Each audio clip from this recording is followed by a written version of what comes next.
Assalamualaikum warahmatullahi wabarakatuh. Om Swastiastu, Shalom, salam sejahtera bagi kita semua. Mohon izin memperkenalkan diri, nama Made Andika Loji Nugraha, asal Bali, Angkatan 48, Kelompok 4. Asal instansi Balai Pengelola Transportasi Darat, Wilayah 12, Provinsi Bali dan NTB. Unit kerja Satuan Pelayanan Pelabuhan Padang Bayi. Mohon izin untuk menjelaskan tugas agenda 3, yaitu meresum materi agenda 3, di mana materinya manajemen ASN dan smart ASN. Manajemen ASN adalah pengelolaan ASN untuk menghasilkan pegawai ASN yang profesional, memiliki nilai dasar, etika profesi, bebas dari intervensi politik, dan bersih dari praktek KKN. Adapun kedudukan ASN berdasarkan Undang-Undang Nomor 5 Tahun 2014, yaitu PNS merupakan warga negara Indonesia yang memenuhi syarat tertentu, diangkat sebagai pegawai ASN secara tetap oleh pejabat pembinaan kepegawaian untuk menduduki jabatan pemerintahan dan memiliki nomor induk pegawai secara nasional. Sedangkan P3K merupakan warga Indonesia yang memenuhi syarat tertentu yang diangkat berdasarkan perjanjian kerja untuk jangka waktu tertentu dalam rangka melaksanakan tugas pemerintahan sesuai dengan kebutuhan instansi pemerintahan dan ketentuan perundang-undangan.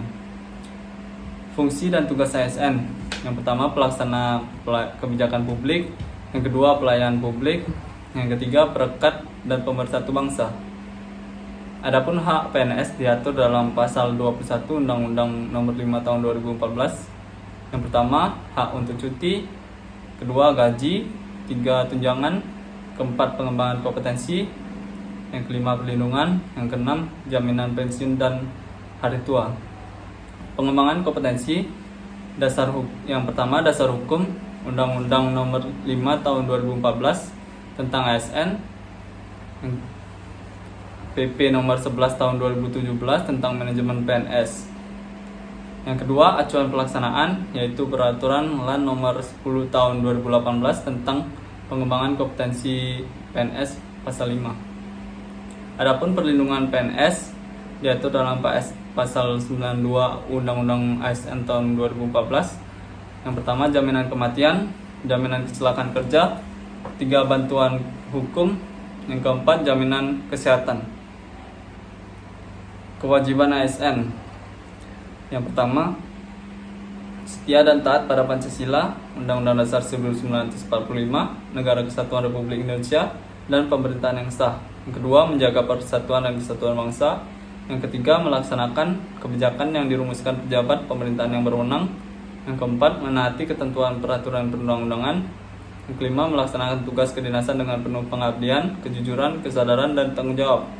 Yang keenam, menunjukkan integritas dan keteladanan dalam sikap, perilaku, ucapan, dan tindakan kepada setiap orang, baik di dalam maupun di luar kedinasan.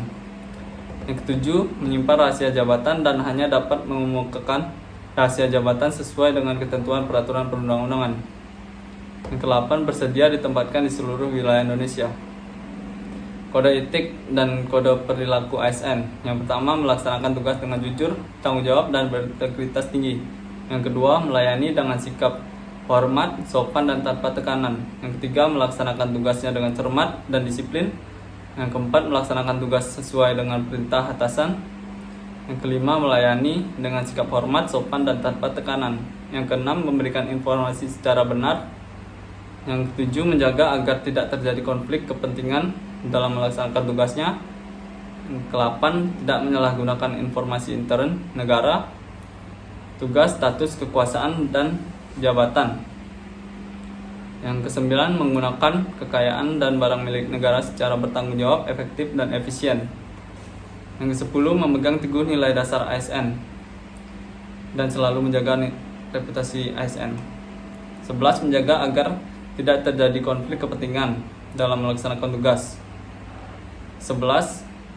Yang ke-12, melaksanakan tugasnya sesuai dengan ketentuan peraturan perundangan. Mekanisme pengelolaan ASN. Yang pertama, penyusunan dan penetapan kebutuhan. Yang kedua, pengadaan. Yang ketiga, pangkat dan jabatan. Yang keempat, pengembangan karir, pola karir. Yang kelima, promosi. Yang keenam, mutasi. Yang ketujuh, penilaian kerja. Yang ke-8, penggajian dan tunjangan. Yang ke-9, penghargaan pelindungan. Yang ke-10, jaminan pensiun dan jaminan hari tua. Yang ke-11, disiplin.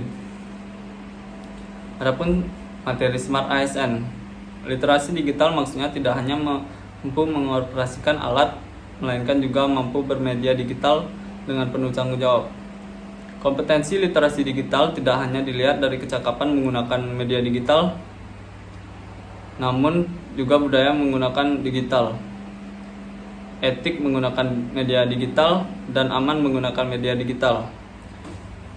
Indonesia Digital Nation, pemerintahan digital, masyarakat digital, dan ekonomi digital. Implementasi literasi digital.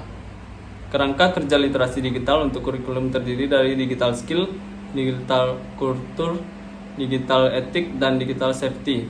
Kerangka kurikulum literasi digital digunakan sebagai metode pengukuran tingkat kompetensi kognitif dan afektif masyarakat dalam menguasai digital. Adapun etika bermedia digital yaitu penetrasi internet yang sangat tinggi. Yang kedua, perubahan perilaku masyarakat yang berpindah dari media konvensional ke media digital. Yang ketiga, intensitas orang berinteraksi dengan gawai semakin tinggi, yang menyebabkan intensitas orang berinteraksi dengan gawai semakin tinggi sehingga memunculkan berbagai isu dan gesekan. Cakap bermedia digital. Indonesia berada di level sedang peringkat 114 dunia atau peringkat terendah kedua di G20 setelah India. Adapun aman bermedia digital, secara individual terdapat 3 area kecakapan keamanan digital yang wajib dimiliki oleh pengguna media digital, yaitu kognitif, afektif, dan konatif dan atau behavioral. Adapun prinsip praktik digital yaitu menyediakan pelayanan inklusif dan responsif yang mendorong pekerjaan digital maupun aktivitas pembelajaran. Yang kedua, menyertakan aspek kesejahteraan digital dalam kebijakan yang sudah ada. Yang ketiga, menyediakan lingkungan fisik dan daring yang aman. Yang keempat, memenuhi atau mematuhi petugas yang bertanggung jawab mengenai aktivitas digital. Yang kelima, penuhi tanggung jawab etik dan hukum yang berhubungan dengan aksesibilitas, kesehatan, kesetaraan, dan inklusi. Yang keenam, menyediakan pelatihan, kesempatan belajar, pendampingan, dan bantuan partisipasi dalam kegiatan digital. Yang ketujuh, memahami potensi dampak positif ataupun negatif dari aktivitas digital. Yang ke-8, menyediakan sistem perlengkapan dan konten digital yang inklusif dan mudah diakses. Hak dan kewajiban dalam dunia digital. Yang pertama adalah akses dan tidak diskriminatif. Yang kedua, kebebasan berekspresi dan mendapatkan informasi. Yang ketiga, kebebasan berkumpul, berkelompok, dan berpartisipasi. Yang keempat, perlindungan privasi dan data. Yang kelima, pendidikan dan literasi.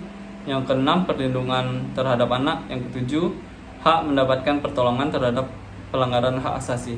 Jika ada kata-kata yang salah, saya minta maaf yang sebesar-besarnya. Assalamualaikum warahmatullahi wabarakatuh. Om Santi Santi Santi Om.